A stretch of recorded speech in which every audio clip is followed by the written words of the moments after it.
Hi guys, welcome back to another video. Peter Kennedy, Kennedy's Garage, Portlaw. What are we looking at today? Today we have a 2016 Ford Ranger.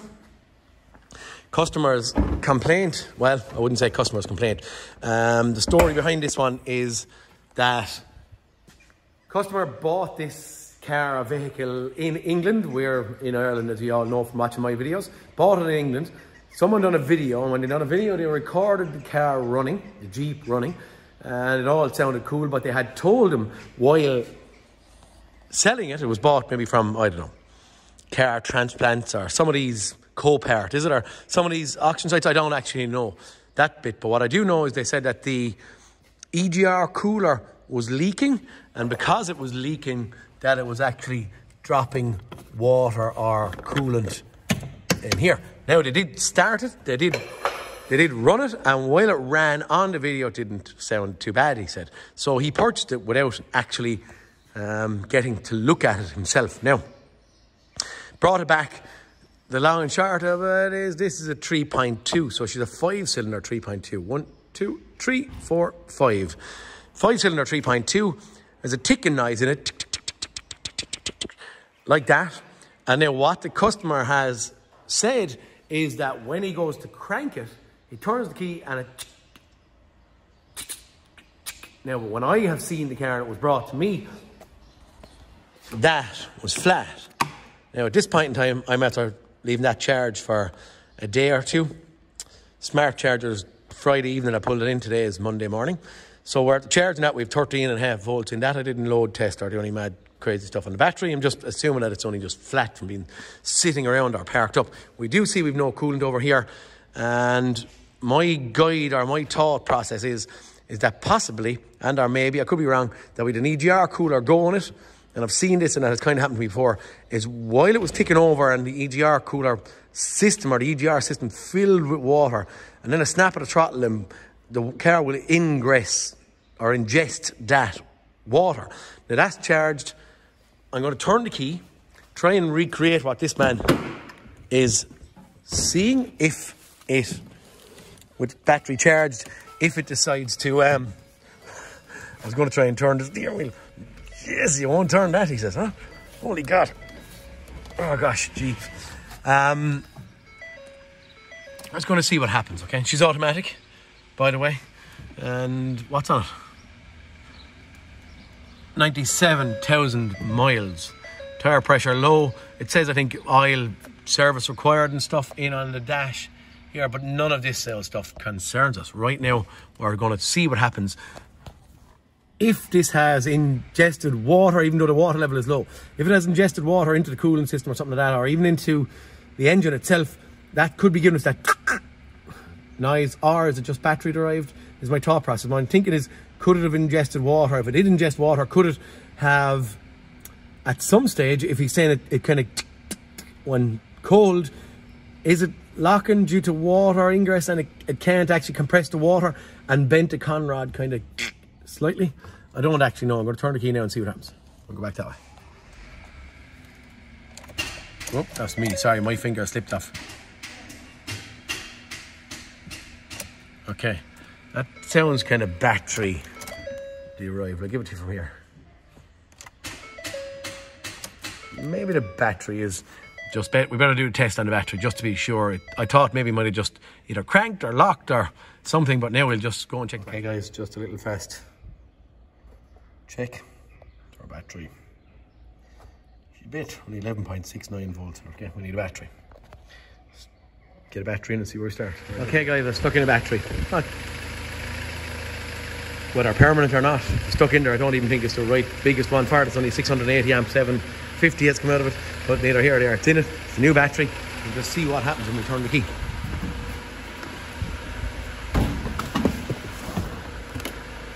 It was only a radio code store, and I'm after losing the key.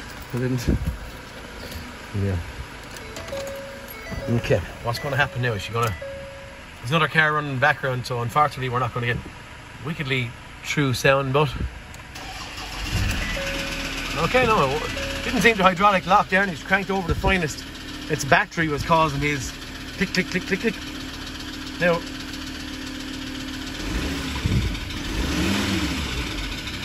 I don't know if you can hear that.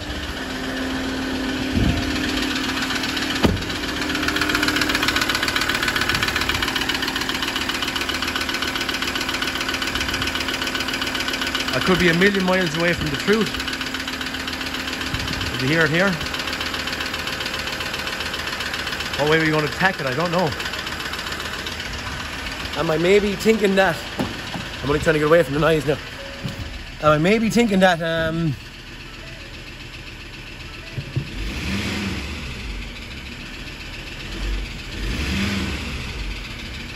hard one to know about. Do you take off the sump? I have to mull it through my head for a minute. It's not hydrolocking, so here we go. Okay, ignition on. Where we're starting at this point is a code scan. Reductant system performance, but this is the one that's interesting me. Engine coolant over temperature condition. So for definite, this wagon has gotten hot and a warning lamp came on. What warning lamp was in here, I actually do not know, but I don't actually mind then either. It got hot, so this thing could have reddened, and if it reddened, could that have created something that's causing the tick, tick, tick, tick, tick, tick, tick, tick? I think we're back to basics, as in we're back to mechanical mindset and maybe a bit of a strip down. I don't think there's any other, I'll go out and think about it a bit more. Is there any other direction I can go on this thing without doing a bit of stripping? I don't know, might have a listen and just let my head guide me. Thought maybe I might be able to see injector balance or something like that, and I can't. No data in, maybe I'll swap scan tools and see. No data in OE, and then no data in, this is OBD I'm looking at. Sorry, that just caught my eye there. Fuel rail temperature -40. I'd just say it's probably not in there. So yeah, old default number I'll be suggesting on OBD. Okay. Okay, on this Ranger we have,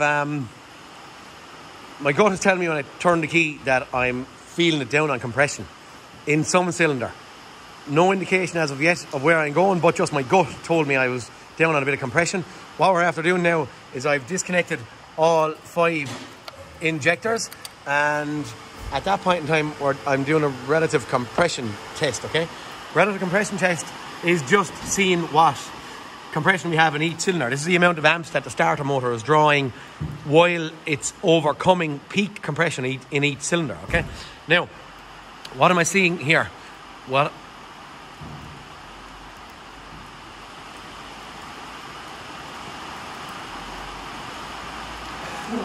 we'll throw in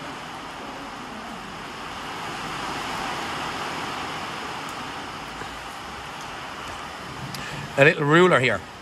What I'm seeing is 2 cylinders, maybe I should zoom out a little more. 2 cylinders that are a bit lower here on peak compression, and then I have 1, 2, 3 being fairly good. So there's the 3 good ones, there's the 2 low ones, there's the 3 good ones. I'm going to actually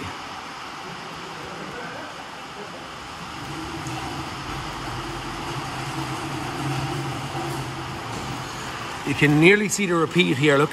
1, 2, good, good, good. 1, 2, bad, good, good, good, bad, bad. So that's the repeat of itself. And if we look at it, we have 1, 2, 3, 4, 5, and then back down to 1, 2, 3, 4, 5. Okay, so we're suggesting that there's something wrong in here, giving us 2 cylinders here down on compression. Okay, what's causing it?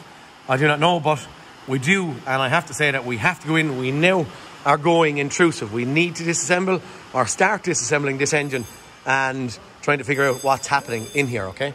That's the only indication I have at this point in time. Now, we do know of our EGR cooler. We do know of our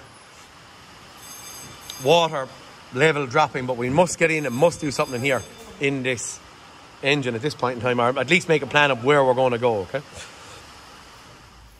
What we've done is we've pulled out injector number 3 to give us a drop in compression to try and get cylinder identification.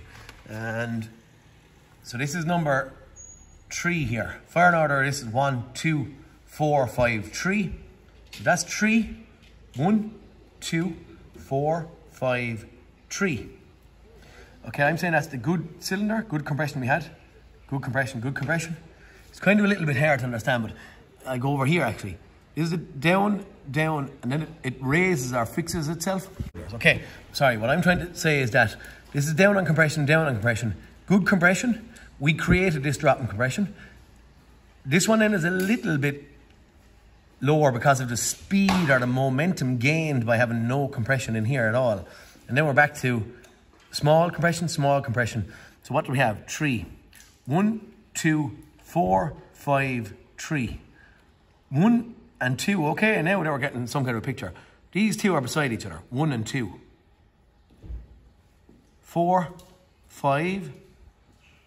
No, I'm gone wrong, aren't I? 5, 3. 1, 2 and 4. 5, 3. So 1, 2, 4, 5, 3. 1, 2, 4, 5 and 3.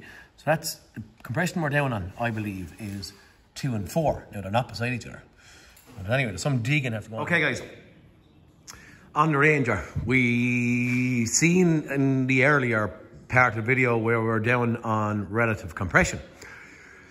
Now, I done a little bit of homework online trying to see could I find anything. I couldn't find very much about this, so we went along, and if we were down on compression, we had to take an engine out. So, lo and behold, here we are with an engine out and sitting down here, trying to get a bit of direction on it. Now, I am not on this engine takeout or the actual rebuild of it.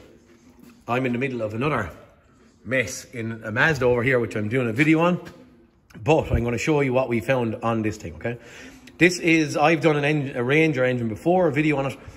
It was only a shorter one, it was a 4-cylinder engine, but on this one it's a 5-cylinder.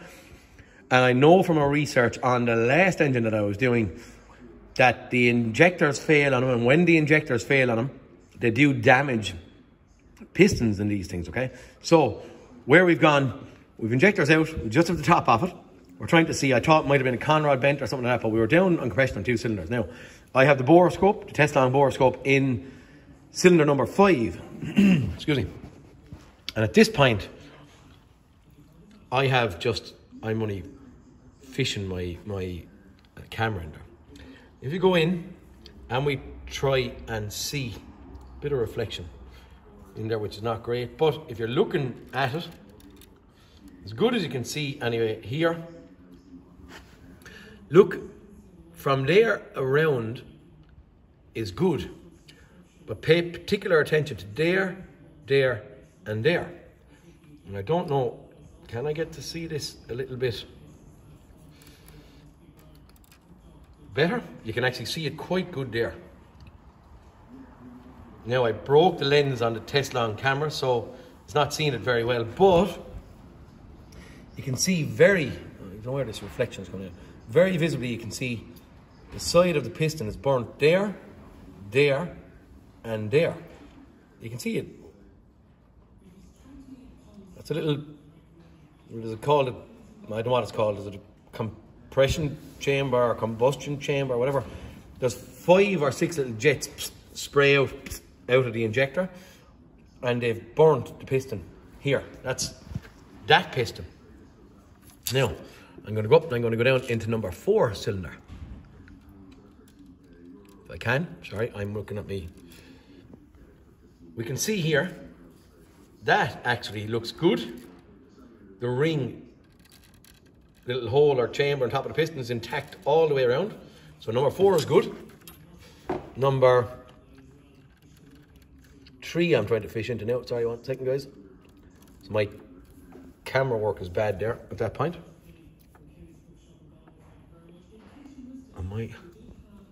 I haven't gone in, but my piston is up on the top dead center. Sorry. Hopefully that didn't ruin anything too much. Look, it's going one-handed and I'm trying to turn the engine over. There she's going down. Okay, we're back. Okay, image may not be fantabulous there, but again, if I turn this around, you can see shaking. I think the light is on my camera, which is a bad job. Here, here, and here, burnt again. 1, 2, 3. As I said, they're not wickedly clear because of my escapades and breaking there's a little glass lens on the top of the camera, but you can see it actually. I prefer if that light wasn't on, but you can see it again here on camera, just there, there, and there. Okay, and that's number 3. Number 2 is good. Get over and down and into number 2. Now again, I may be on.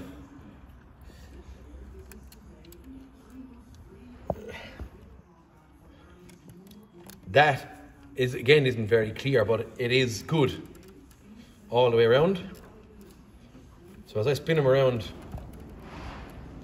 it's not so bad maybe there. Can't see it very well, but anyway, number 3 and 5 are bad. Okay, this is again having to go, and we're going up the way now. Right, I'm going to go the opposite way. 1 second. Again, it's only me. Okay. Number 1, stop shaking. We can see the same thing happening. I'm going to go that way. Not as bad. I know the camera work is bad here, guys, and I have some kind of glare on the side of me camera now. But you can see here again, burnt. Not as bad as, at all, I don't think, as number 3 and 5. So the 2 that we were down massively on compression are number 3 and 5. Number 1 is starting to fail as well. Number 2 and 4 are good, but this engine needs a complete tear down to fix that. I'm suggesting that it needs a set of pistons, set of rings, 5 injectors, and our problem is going to be fixed. The tick, tick, tick, tick, tick. Okay, so right now, this thing is going to be tore apart. It's not an engine rebuild tutorial or any of that crack. It's just going to be getting repaired. I will probably show you the bad ones when it comes apart. And for anyone that's doing this, it's only really a diagnosis or trying to find what's wrong with the engine. And I will show you what parts are needed. But at that point in time, there is what's wrong with this engine and what needs to be done on these if you have a tick, tick, tick, tick, tick, tick, tick, tick noise, okay? Horrible for anyone to have a 24 or 5,000 pound Jeep needing that level of repair. It's horrible. Grim Reaper, as I don't know, some lads in the garage trade call it when you're talking to people about this. But look, anyway, that's what this thing needs, okay? Don't know. I'll close it up when I show you pistons and stuff, all right? Okay, guys, it's a Saturday and I'm just editing. I'm sitting in the car waiting for my wife to come out. She's dropping off a kid off to a party or whatever. And I'm editing the Ford Ranger video. I'm just at the end of it. I noticed that I never said Peter Kennedy signing out, see you all in the next cartoon. So here I am saying Peter Kennedy signing out, see you all in the next cartoon. I believe I could be on the engine rebuild on this one. I have gotten all the parts. I have 5 injectors, 5 pistons and rings, time and temp cover and all that stuff, but I'll run through that in part 2. So I'm going to close this down and leave it off for a part 2, and I will see you all in the next cartoon, guys, okay? And please like and subscribe. Thanks very much for watching, and I'll talk to you soon.